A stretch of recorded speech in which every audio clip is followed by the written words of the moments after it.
So President Raisi of Iran dies. He's known as the Butcher of Tehran, along with his foreign affairs minister, and both of which are the height of corruption, evil. They sponsor terrorism around the world, including the October 7th attacks. And yet, we see that there was a minute of silence held at the UN. We saw the BBC mourning him. And I want to read to you Douglas Murray's article where he reflects on what on earth is going on here. He said, "Why do the UN and BBC mourn the Butcher of Tehran who hated the West and hanged rape victims? Why should we have any respect for a man who wanted to start a massive war in the Middle East throughout his entire life?" I want to read to you the words of Douglas in detail in a new article that he's published, because he sets the record straight and exposes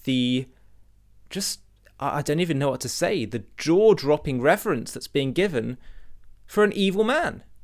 Have a listen. "The president of Iran died at the weekend in a helicopter accident. News that the BBC marked with the headline, 'President Ebrahim Raisi's mixed legacy in Iran.'" Ah, yes. It's all so complicated. So nuanced. It's just disgusting. Anyway, Douglas says, "Mixed legacy is an interesting way to sum up the life of someone better known as the Butcher of Tehran. Raisi rose through the ranks of the revolutionary Islamic government that overthrew the Shah in 1979, and he made his name in the usual revolutionary Islamic way, by killing his political opponents, including the leftists who the regime rounded up, imprisoned and murdered by the thousands in their jails. Some of the obituaries have noted that Raisi helped speed up the backlog of trials in Iran. That is true. He did it in the same way Stalin did, by killing his opponents fast. The United Nations noted his passing in its own unique way. At the Security Council, the member states were invited to stand and observe a minute's silence for Raisi. Those taking part shamefully included our own Deputy Ambassador to the UN, James Kariki." He's talking about Britain there. But I think I also saw the American ambassador standing up as well. What on earth are they thinking? At the same time, Iranians were letting off fireworks and handing out sweets in their own streets. There has been more mourning at the UN than there has been in Iran. Perhaps that is because the Iranian people are the first ones who have had to suffer under the cruel rule of President Raisi. It was on his watch that students and others who have protested against his regime have been abducted, tortured and killed. It is Raisi's regime which has overseen the harshest rule of Islamic law, which includes the hanging of women who have been raped. That's right, if you are a woman who has been raped in Iran, you are the culprit. And you will be the one that is hanged. Are the women who suffered that horror worth a minute's silence at the UN? I would have said so. Is there a hangman?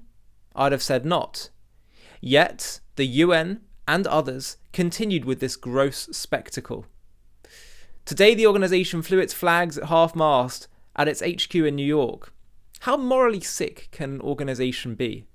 We seem to have come to the stage where international bodies, as well as some sick people at home, will love anyone so long as that person hates us. And Raisi and his foreign minister who died with him certainly did hate us. Theirs is a regime which has for 44 years called for death to America and death to the UK. It is a regime which has caused a numberless loss of lives inside Iran and in the wider region. It's a regime which has been trying to expand its power in its own region and whose assassins have made it as far as New York and London. Only last month, a member of the Iranian opposition was stabbed outside his house in London, almost certainly by assassins sent to the UK by the government in Iran. All the time, Raisi and his friends have tried to make their regime invincible by gaining a nuclear weapon. So far, they have had that project delayed many times, but they still seek the bomb and are one of the few regimes on earth that has said they would like to use it. We should take them at their word. It is the regime in Iran that has for years funded and trained terrorists across the region and indeed the world. In October last year, when Hamas terrorists broke into Israel and carried out the largest mass slaughter of Jews since the Holocaust, it was Iran which backed them. It is Iran that has funded Hamas, it is Iran that has trained Hamas, and it is Iran that has armed Hamas. Just as they have also trained, funded and armed their own terrorist groups, notably in Yemen, where Iran's Houthi friends have fired missiles and attacked British ships.